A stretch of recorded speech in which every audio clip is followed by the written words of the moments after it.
All right, so looking at number 19 from the homework, it was 10x squared plus 190x plus 840 equals 0. Looks really nasty. 10x squared plus 190x plus 840 equals 0. I need to solve that. Well, again, like any of these solving problems, we start by factoring. And whenever I see something like this, first thing I look for is greatest common factor, which in this case would be 10. I can take a 10 out of that. Leaves me x squared plus 19x plus 84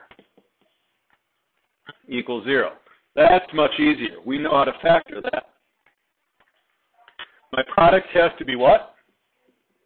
84, and my sum has to be 19. So I start looking at numbers multiplied that give me 84,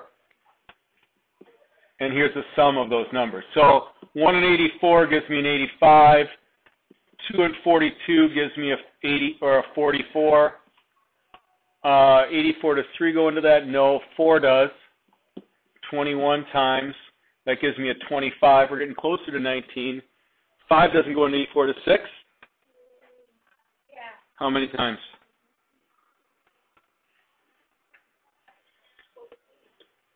Are you sure?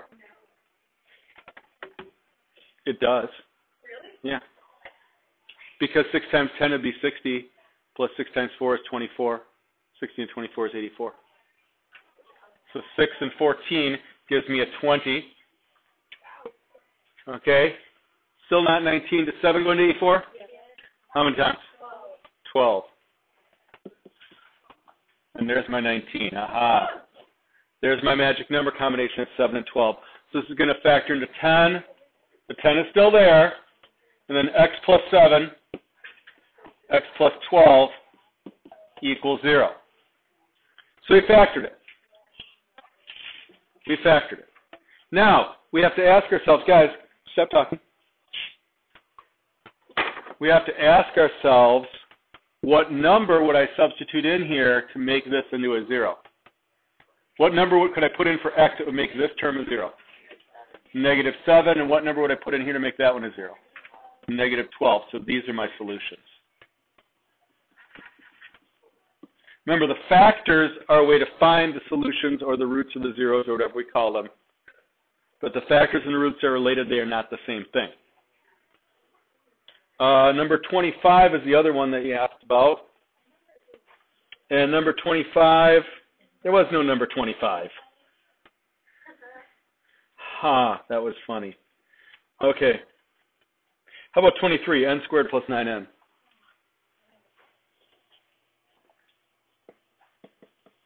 This one, again, it's not a 3-term, it's only a 2-term. It's not a difference of perfect squares, so we just look for greatest common factor. What is greatest common factor? N, and we're left with an n plus 9, right? So, it's factored. What value of n makes n 0? 0. What factor of n makes this n plus 9 0? There are my solutions. If I put 0 into this original equation right here, if I put 0 into that, 0 squared plus 9 times 0 does indeed equal 0. If I put negative 9 there, negative 9 squared, which is 81, plus 9 times negative 9, which is negative 81. 81 plus negative 81 does equal 0. They work. Those are the two numbers that will give me a 0 solution. Now, let's not forget, and this isn't something you need to know now, but for algebra again, when we're finding the zeros of a function, remember what we're finding from a graphic standpoint, we're finding that the graph of this function crosses the x-axis at 0 and at negative 9. And if you recall, it's a parabola. The shape kind of looks like that. So you got to do a little bit of that in Algebra 1. You'll do a lot more of that in Algebra 2. But again, these solutions have graphic meaning. We can use them to set up graphs.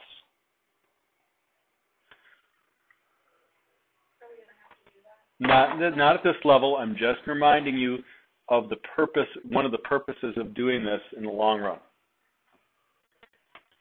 is to get to those graphs. Today what we're going to do is we're going to look at quadratic polynomials with a leading coefficient other than 1. So our process is a little different. We're going to use something called the AC method. We call it the AC method after we're going to use A and C together. A lot of it looks similar, but we have some very distinct differences. We start by finding the product of A times C, whatever that is. We multiply those two numbers together, the coefficient of x squared and the constant term. Now, that's going to still be my product. My sum is still B.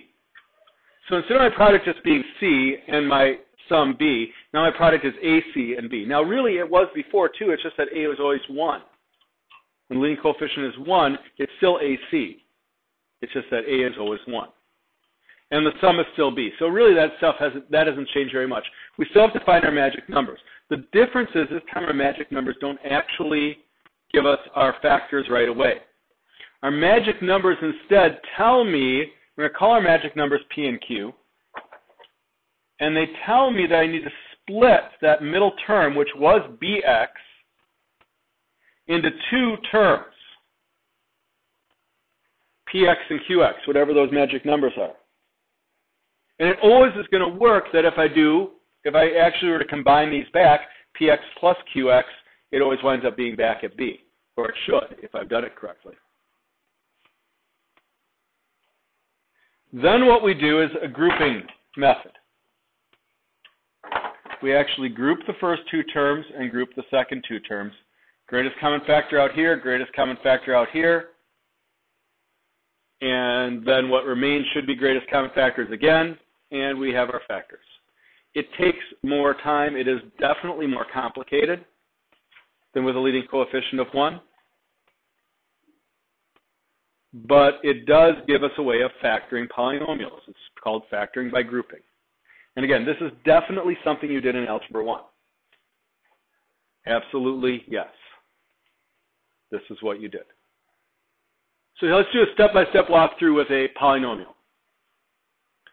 I have the original polynomial is this, 3x squared minus 4x minus 4. Identify my A, B, and C. A is 3, B is negative 4, C is negative 4. So we start with some identification. All right? Identify what is what. A is 3, B is negative 4, C is negative 4. Okay? That's where those are coming from.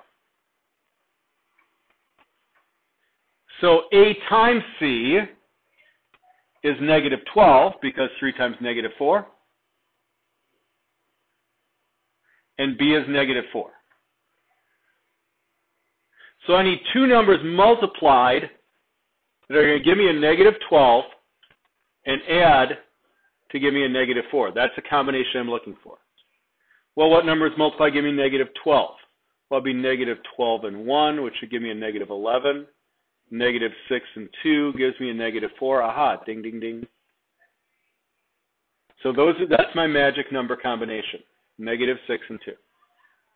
But it's not, and this is really important, it doesn't factor at this point into x minus 6, x plus 2. And let me just show you why. If it did, and I multiplied that back out, foiling it, I would get x squared plus 2x minus 6x minus 12, or x squared minus 4x minus 12, which is close in that it has a negative 4x in the middle, just like that one, but the first and third terms are not the same, are they? So it doesn't just go straight to factors when I find the magic numbers now. That doesn't work that way anymore because I have that 3 out in front. Darn 3. Just messes everything up. All right. So what do? I use my magic numbers, okay, I use my magic numbers, the 6 and the 4, the 6 and the 2, to rewrite my equation. Why is it doing that? I don't know why it's doing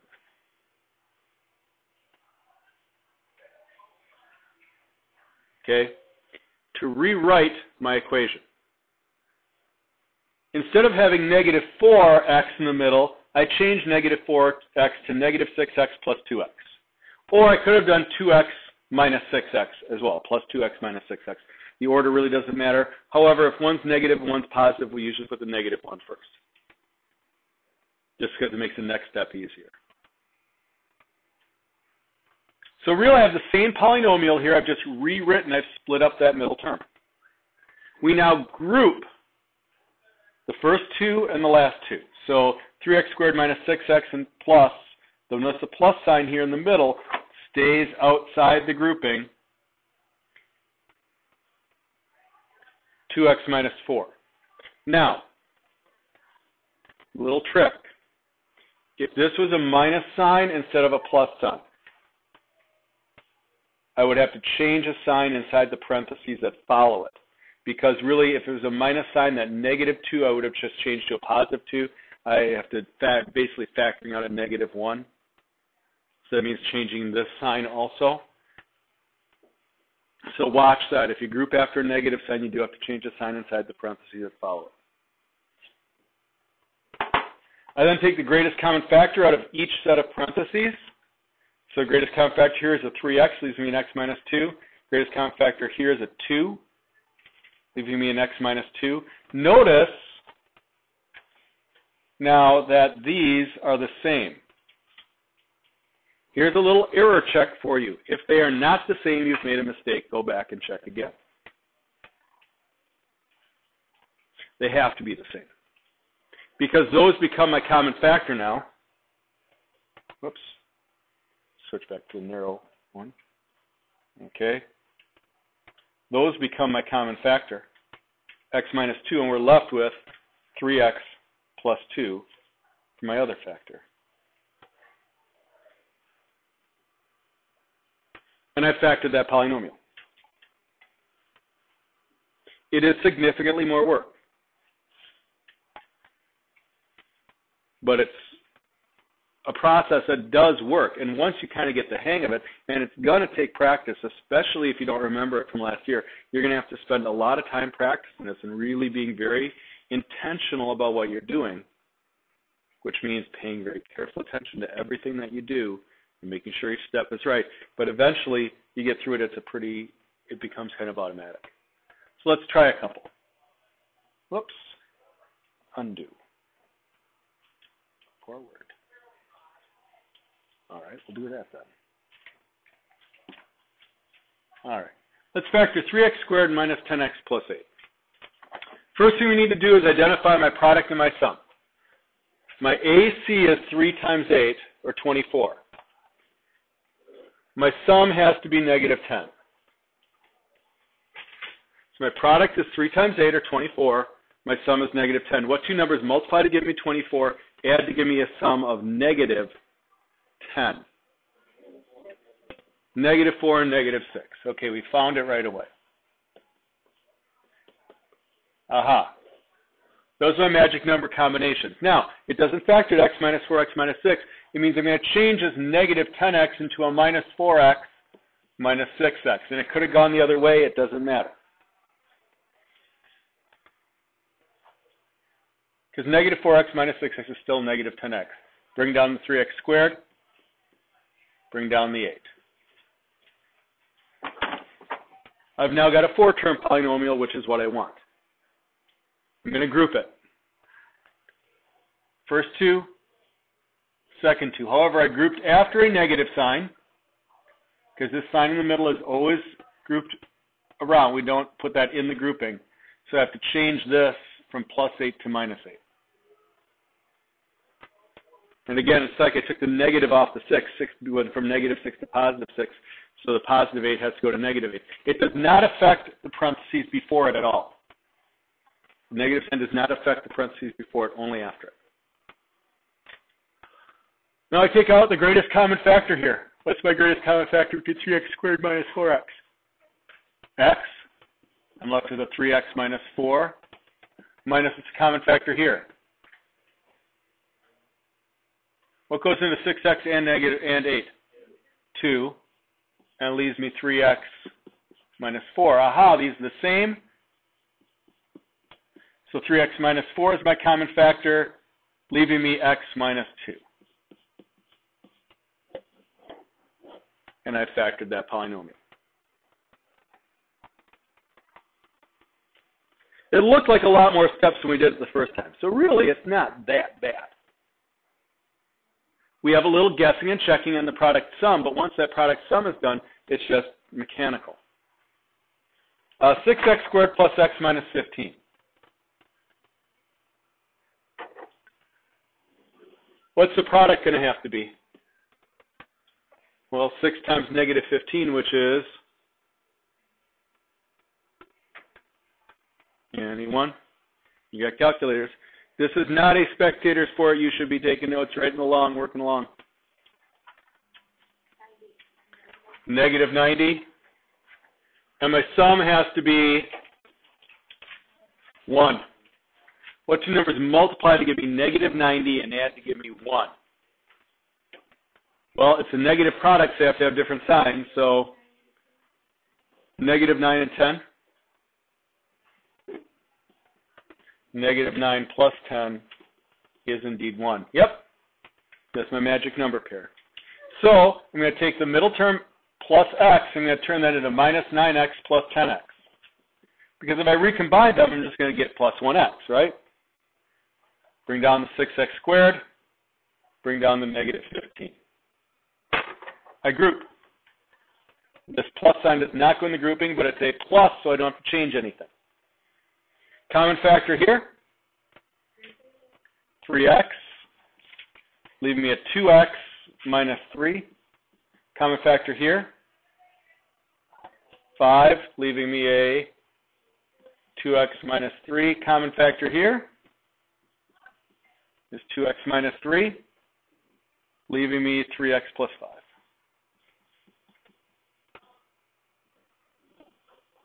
We factored that polynomial. It's a few extra steps. But it's something you are certainly capable of because you did it last year. So you're capable of doing it again. 81x squared minus 25. Looks nasty, but there are only two terms. And what do you notice about the first term? The first term is a perfect square, isn't it? 81x squared. Second term is a perfect square, and it is a difference. This is a difference of perfect squares. Factoring pattern. What square gives me 81x squared? 9x. And 25 is 5 and 5. So plus and minus. And the plus and minus go in either order. That's fine. Now, if that had been 81x squared minus 26, we can't do that. They're not perfect squares anymore, but only for difference of perfect squares. This one looks nasty. And generally, I'm not going to give you ones that bad. In fact, I think we're just going to let that one go for now. Because it is going to get really huge. I mean, my product is going to be 49 times 64. 3136. That's going to get rough. Well, actually, let's just do it for a second. Let's do it. So I'm going to show you a trick. And the sum is 112. When we get something ridiculous like that, a lot of times what's happening, take the square root of 3136.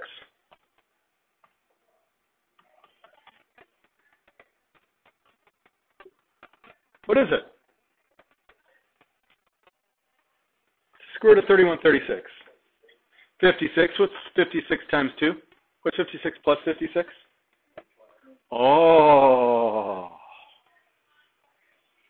The magic numbers here are 56 and 56.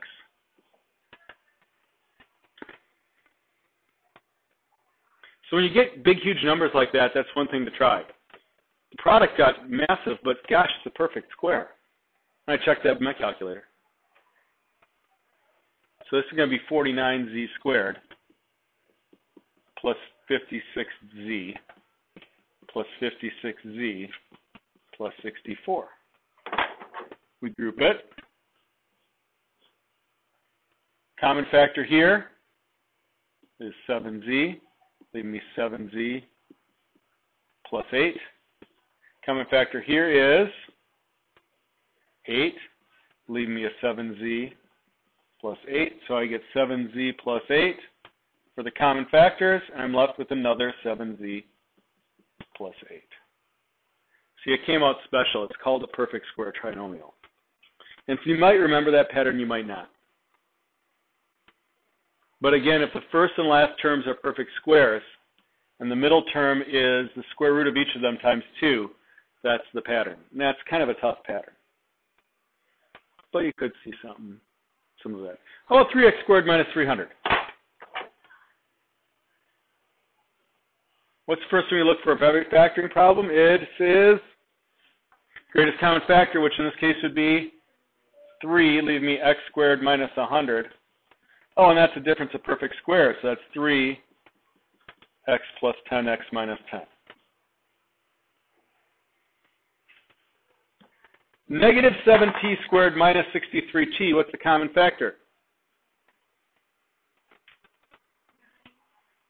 9 doesn't go into 7. 7. But even better, how about if I take out a negative 7? Because they're both negative, right? So I could actually factor out a negative 7 and a t, and it just leaves me t plus 9.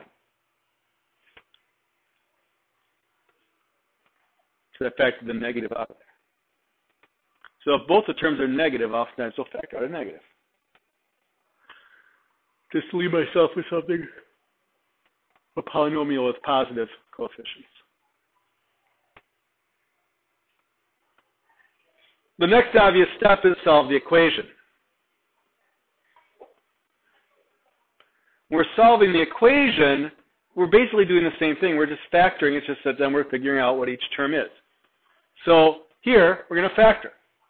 My product is going to have to be 4 times negative 15, which is negative 60. My sum has to be what? Negative 17. What two numbers multiply to give me negative 60 and add to give negative 17? Well, if we're not sure, we start checking. It's not negative 60 and 1, because that would be negative 59. Okay, it's not negative 30 and 2, because that would give me negative 28. How about negative 20 and 3? Aha. Ding, ding, ding. Little guess and check. So negative 20 and 3, so 4x squared minus 20x plus 3x minus 15 still equals 0.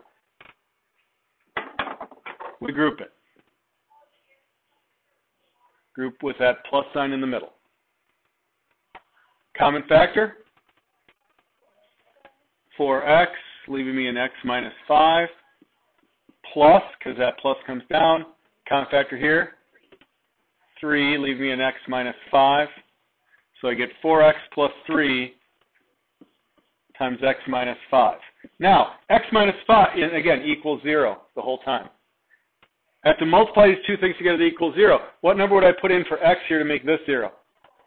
5. How about here? A little tougher. I could go and do a side problem. I could do 4x minus 3 equals 0. Or 4x plus 3 equals 0. And then subtract the 3 and divide by 4. So my other solution is negative 3/4. But there actually is a better way. And whenever I have a binomial, ax plus b equals 0, and I need to know the solution associated with that factor, just think about this. If I solve this, I'd have to subtract b from each side, So ax equals negative b, then divide by a. So x equals negative b over a. So whatever the factor is, 4x plus 3, it's the opposite of this, opposite of 3, divided by 4, negative 3/4. So if I have a factor of, say, in a factored form, let's say I had 2x plus 7 times 3x minus 5. The solutions would be the opposite of 7 divided by 2, and the opposite of negative 5 divided by 3. Those would be my solutions. So it's a pretty easy little pattern to find the solutions if I know the factors. Let's try this one. Little problem here, it's not set equal to 0. In order to solve these, they have to be set equal to 0. So I'd have to add 14y to each side and add 48.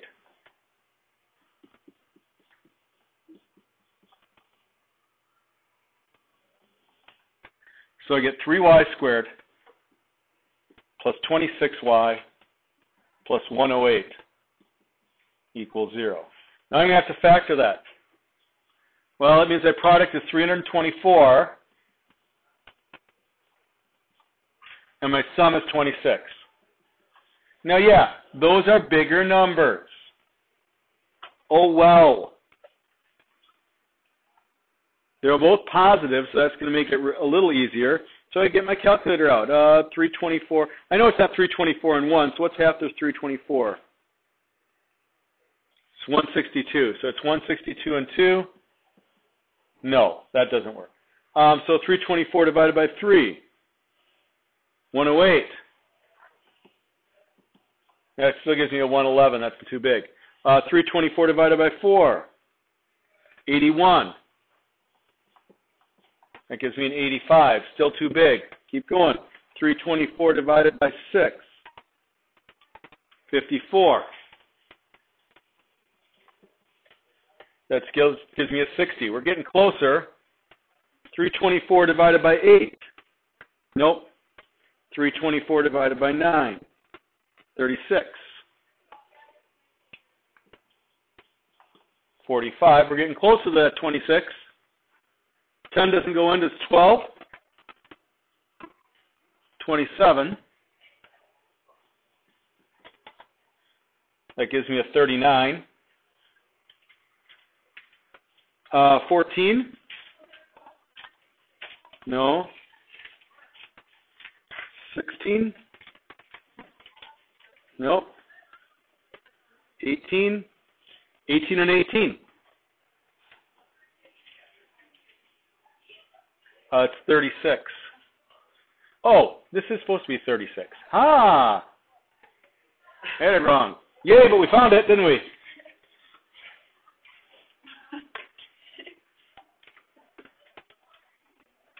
Goody, we found it. So it's 18 and 18. So 3y squared plus 18y plus 18y plus 108 equals 0. Now, I know you guys, some of you are going, I'm not going to do that much for one problem. Really? That's going to be your excuse? Too much work, so you're just not going to do it? Because life's an awful lot of work, folks. We group it. Let's finish this up. You don't need to pack up yet. Let's finish the problem. 3y, y plus 6, plus 8y. Oh, it's 18, excuse me. That's an 18. No, just the parentheses covered it up. 18, and we get a y plus 6 again.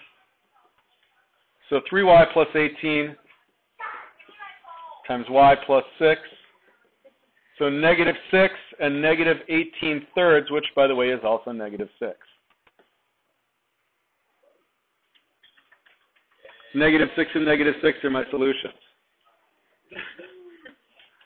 It's not, I never said it was going to be quick and easy. It's going to take some time. It's going to take some effort. There's some more examples, but that's all we got time to get through for now. I do have a worksheet for you, so don't leave without it.